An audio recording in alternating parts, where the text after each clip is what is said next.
মধ্যপ্রাচ্যের উত্তপ্ত পরিস্থিতি বিশ্ব জ্বালানি বাজারে নতুন অনিশ্চয়তা তৈরি করেছে, যেখানে কূটনৈতিক দ্বন্দ্বের সরাসরি প্রভাব পড়েছে তেলের দামে।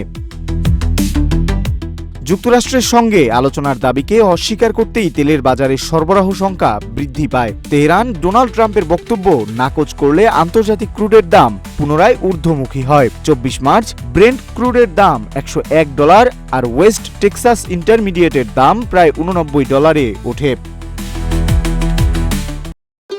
ভবিষ্যৎ হোক নিরাপদ, বিনিয়োগ হোক বিশ্বস্ত, আর আমার পছন্দ সল্ট বে। ওয়েলকাম টু সল্ট বে।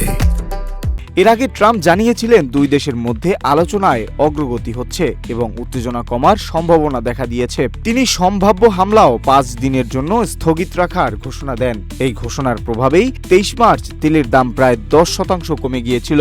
তবে ইরানের অস্বীকার সেই স্বস্তিকে দীর্ঘস্থায়ী হতে দেয়নি, ফলে তেলের দাম আবারও বাড়তে শুরু করে। বিশেষজ্ঞদের মতে পরিস্থিতি এখনও বেশ সংবেদনশীল। বিশেষ করে হরমুজ প্রণালীতে অনিশ্চয়তা তেলের বাজারকে অস্থির করে তুলেছে।